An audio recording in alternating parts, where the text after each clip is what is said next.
Hello friends, माझं YouTube channel Sony ट्युटोरियलवर तुमचं मनपूर्वक स्वागत आहे। तर चला आज आपण TYBA PSY 308 सांख्यिकी व मानसशास्त्रीय प्रयोग याच्यामध्ये पहिल्या लेसनचे IMP टॉपिक घेणार आहोत की ज्याच्या आधारे तुम्ही मनाच्या भाषेमध्ये उत्तर लिहू शकता। आपल्याला एवढीच काळजी घ्यायची आहे की आपण पेपरामध्ये एक्झामच्या वेळेस पेपर कोरा ठेवायचा नाहीये। मनाच्या भाषेत आपल्याला काय मनाच्या भाषेच्या रचनेत आपल्याला 1.5 पेज तरी उत्तर लिहायची जेणेकरून आपण चांगल्या मार्काने पास होऊ। तर अभ्यासाला सुरुवात करण्याआधी तुम्ही जर माझ्या चॅनलवर नवीन असणार तर चॅनलला सबस्क्राइब करा आणि व्हिडिओ आवडला तर लाईक शेअर कमेंट नक्की करा। तर चला आता आपण संशोधन म्हणजे नेमके काय या मुद्द्यावर बोलू। याच्याविषयी प्रश्न येऊ शकतो परीक्षेला। तर मी तुम्हाला टॉपिक वाचून दाखवते। रिसर्च हे इंग्रजी शब्दाला मराठी प्रतिशब्द संशोधन हा आहे। रिसर्च या शब्दाची उत्पत्ती रिसर्चर या फ्रेंच शब्दापासून झाली आहे। एखाद्या गोष्टीचा सांगोपांग सखोल असा शोध घेणे, माहितीचा शोध घेणे, आपल्याला आवडणाऱ्या एखाद्या गोष्टीबद्दल सखोल माहिती मिळवण्याचा प्रयत्न करणे असा या फ्रेंच शब्दाचा अर्थ आहे।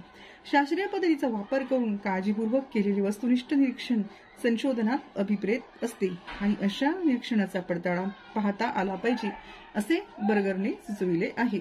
1991 संशोधन या शब्दाचा अर्थ पाहायचा झाल्यास त्या शब्दाची सम्यक आणि शोधन या दोन शब्दात फोड करता येईल।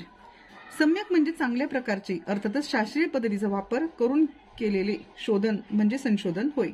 संशोधनात शास्त्रीय दृष्टिकोन अभिप्रेत असल्याने नेमके शास्त्र म्हणजे काय हे जाणून घेणे आवश्यक आहे। शास्त्राची पुढील प्रमाणे व्याख्या देण्यात आली आहे। सुसंगतपणे मांडलेली निरीक्षणावर आधारित वास्तव्य घटना आणि परीक्षण केलेले सत्य यावर आधारलेले ज्ञान म्हणजे शास्त्र होय। शास्त्राचे काही निकष देण्यात आले आहेत। वस्तुनिष्ठता। शास्त्र हे वस्तुनिष्ठ म्हणजे वास्तव्य परिस्थितीवर आधारलेले असते। त्यात व्यक्तिगत मतांना फारसा वाव नसतो। व्यक्तीमधील मतांतराचा परामर्श घेतला गेल्याने शास्त्रीय ज्ञान हे सुसंगत आणि वास्तव्य जीवनाशी निगडीत असते। सुसंगती। शास्त्रात मांडलेले ज्ञान सुसंगत असते, त्यात सातत्य असते। निरीक्षण क्षमता मापनीयता। शास्त्रात अभ्यासाच्या विषयाचे निरीक्षण करता यावयास हवे। केवळ एखादी व्यक्ती म्हणते म्हणून ते खरे असते असे मानता येणार नाही, शिवाय त्या विषयाचे काटेकोर मापन करता यावयास हवे।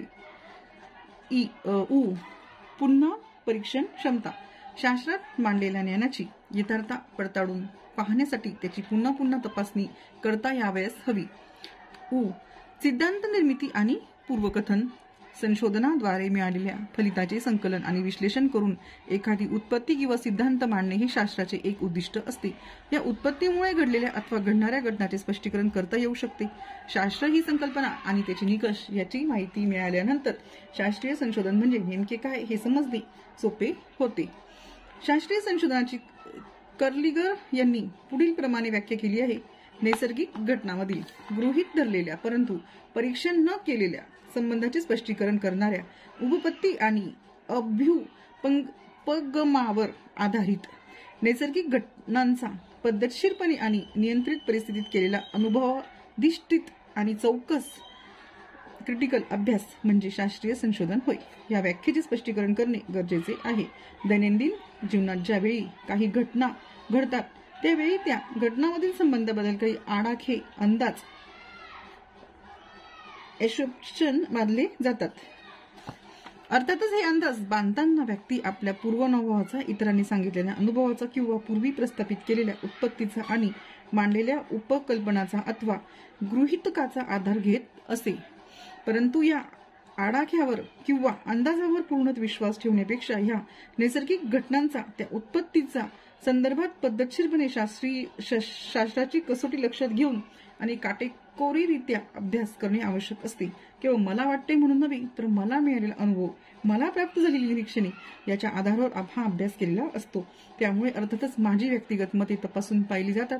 असा अभ्यास शास्त्रीय संशोधनाच्या चौकटीत सखोल बसतो। इथं संशोधन म्हणजे काय या प्रश्नाचं उत्तर इथपर्यंत आहे। तुम्ही हे ऐकून मनाच्या भाषेमध्ये हे उत्तर लिहू शकतात। आता आपण पुढचा टॉपिक बघू, संशोधनाची उद्दिष्टे. संशोधनाची उद्दिष्टे. शास्त्रीय पद्धतीचा वापर करून समस्याचे निराकरण करणे हा संशोधनाचा मुख्य हेतू आहे. आज पाहतो जे सत्य बाहेर आले नाही ते शोधून काढणे हे संशोधनाचे मुख्य उद्दिष्ट आहे.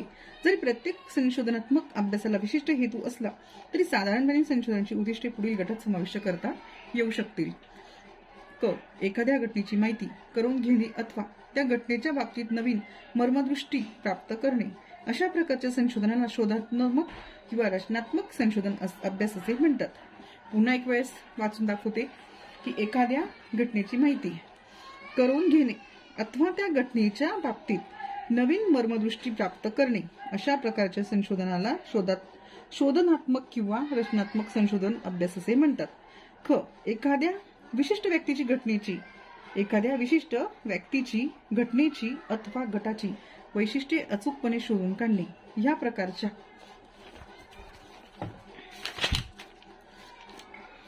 संशोधनाला वर्णनात्मक संशोधन अभ्यास असे म्हणतात. ग. एखादी गोष्ट किंवा घटना किती वेळ घडून येते अथवा एखादी घटना दुसऱ्या घटनेबरोबर किती वेळात घडते हे निश्चित करणे या संशोधनाला निंदात्मक संशोधक अभ्यास असे म्हणतात. घ. दोन परिवर्त्यामधील कार्यकारण संबंधाचे परीक्षण करणे. या संशोधनाला अभ्युपगम परीक्षण संशोधन अभ्यास असे म्हणतात. हे टॉपिक्स वाचून तुम्हाला मनाच्या भाषेत उत्तरे लिहायची आहेत किंवा ऐकायचे आहेत. ऐकून तुम्ही लिहू शकता. पुढचा IMP आहे त्याच लेसन मधला अभ्युपगम मांडण्याचे निकष. अभ्युपगम चांगल्या असण्यासाठी पुढील निकष असावे लागतात. 1. निसंदिग्धता आणि सुस्पष्टता. अभ्युपगमामध्ये ज्या संकल्पना किंवा संज्ञा उपयोगात आणल्या जातात त्या सुस्पष्ट असाव्यात. त्याचा अर्थ संशोधकाला आणि लोकांना सुद्धा कळायला हवा. 2. अनुभवाच्या आधारे पडताळा पाहता येणे. अभ्युपगमाच्या सत्यासत्यतेचा पडताळा प्रदत्त गोळा करून पाहता यायला हवा. तरच त्यापासून तर्कसंगत असे अनुमान करता येऊ शकते. कधी कधी अभ्युपगम तपासता येणे अशक्य नसले तरी अवघड होऊन बसते. याचे कारण त्यासाठी हवा असलेला प्रश्न गोळा करणे जिकरीचे असते. 3. अभ्युपगम हा विशिष्ट स्वरूपाचा असावा. थोडक्या शब्दात अभ्युपगम अर्थपूर्ण असावा. त्यात संशोधकाच्या अनावश्यक आणि तर्कविसंगत अशा कल्पना भ्रमंतीला वाव नसावा. 4. आवश्यक साधने आणि तंत्राची उपलब्धता. संशोधकाला त्याचे अभ्युपगम तपासण्यासाठी लागणारी माहिती आणि साधने उपलब्ध असायला हवीत. बरेचदा असे होते की मानलेला अभ्युपगम असतो चांगला परंतु तो तपासण्यासाठी साधने उपलब्ध नसल्याने ती एक संशोधकाची तरल कल्पनाच होऊन बसते आणि मग लोक त्यावर विश्वास ठेवित नाहीत. 5. अभ्युपगम हा अतिशय सोपा व सरळ असावा. सरलता. त्यात कमीत कमी अटी किंवा गृहीतके असावीत. अभ्युपगम सोप्या स्वरूपात मांडण्यासाठी त्याच्या संदर्भातील माहितीत संशोधकाला मर्मदृष्टी असावी लागते. 6. अनुभवाधारित घटनांशी निगडीत असणे. अभ्युपगम हा दैनंदिन जीवनात घडणाऱ्या आणि निरीक्षणक्षम अशा घटनांशी निगडीत असावा. तो जर तसा नसेल तर त्याचे परीक्षण करणे कठीण होऊन बसते. 7. पूर्वप्रस्थापित उपत्तीवर आधारित. पूर्वी प्रस्थापित केलेल्या संशोधनावर आधारित उपत्तीशी संबंधित अभ्युपगम असावा जेणेकरून तो तपासल्यानंतर पूर्वी प्रस्थापित केलेल्या उत्पत्तीमध्ये सुधारणा घडवून आणता येऊ शकते. संक्षिप्तता. अभ्युपगम हा अतिशय संक्षिप्त स्वरूपाचा असावा परंतु तो संक्षिप्त करताना तर्कशुद्ध आणि अर्थपूर्ण आहे याची काळजी घ्यावी. वरील निकषाचा अवलंब करून जर अभ्युपगम मांडण्यात आला तर खालील गोष्टी साध्य होऊ शकतात. 1. अभ्युपगमामुळे समस्येचे अचूक उत्तर शोधण्यास मदत होते. 2. अभ्युपगमामुळे संशोधनाची दिशा निश्चित होते. 3. आवश्यक अशा आणि संबंधित घटनाची निवड करण्यास मदत होते. 4. संशोधकाला विशिष्ट प्रकारच्या निष्कर्षाप्रत यामुळे पोहोचता येते. एकूण अभ्युपगम हा शास्त्रीय संशोधनाचा एक अविभाज्य भाग आहे. अभ्युपगमामुळे संशोधनाला धार येते आणि म्हणून शास्त्रीय सामाजिक संशोधनाचा अभ्युपगम हा पाया आहे असे मानले जाते. इथे आपण थांबू. पुढचे टॉपिक्स पुढच्या व्हिडिओमध्ये.